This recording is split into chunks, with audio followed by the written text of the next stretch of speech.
নমস্কার, কেমন আছো তোমরা সবাই? নিশ্চয়ই ভালো আছো। তবে দীর্ঘদিন ধরে আমি তোমাদের জন্য গল্প দিতে পারিনি, শারীরিক অসুস্থতা এছাড়া আরও অনেক সমস্যার জন্য। যাই হোক, আবার ফিরে এসেছি।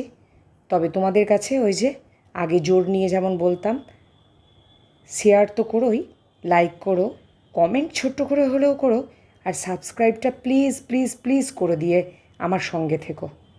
তোমাদেরকে এতদিন ধরে গল্প তো দিইনি, পরিবারের একজন সদস্য তো অবশ্যই আমি তোমাদের বলো, আমি তো মনে প্রাণে মনে করি। কিন্তু মনটা ভীষণ খারাপ ছিল, কারণ এতদিন তোমাদেরকে ছেড়ে থাকা। আবারও ফিরে এসেছি, গল্প আবারও শুরু করলাম। তোমরা সঙ্গে থেকো, আমার পাশে থেকো। অনেক আশা নিয়ে তোমাদেরকে এই গল্প দিচ্ছি, অবশ্যই শোনো শুরু থেকে শেষ পর্যন্ত, স্কিপ করো না কিন্তু। আর সাবস্ক্রাইব প্লিজ প্লিজ প্লিজ করে দিও। গ্রামের কিছু লোক নিজেরা কথা বলে ঠিক করলে একদিন গোপালকে নিয়ে তারা সকলে মিলে একটু মশকরা করবে। তারা দিনক্ষণ ঠিক করে গোপালের কাছে গিয়ে হাজির হলো।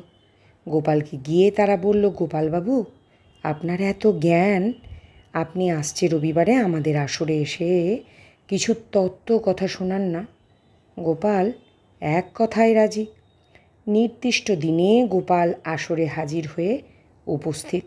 সবাইকে নমস্কার জানিয়ে বললে, ভাই সকল, তোমরা বলো তো, আমি তোমাদের এখন কী বিষয়ে বলতে যাচ্ছি? সকলে সমবেতভাবে বলে উঠল, আমরা তো জানি না। এটাও যদি না জানো তাহলে তোমাদের কি বলবো? যাদের বলবো তারা এত মূর্খ হলে চলে কি করে?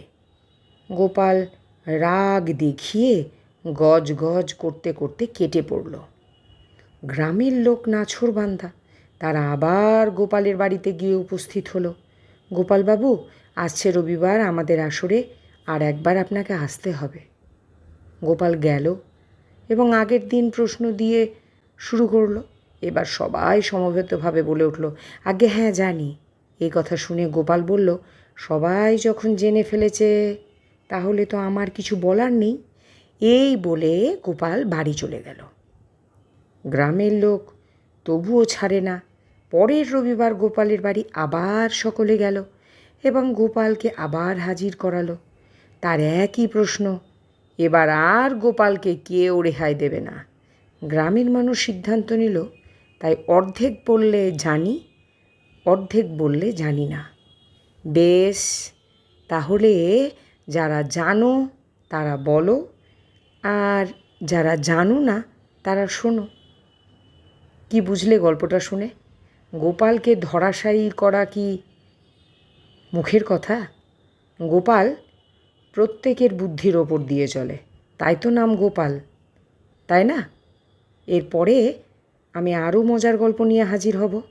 তবে অবশ্যই ছোট্ট করে হলে একটা কমেন্ট করো।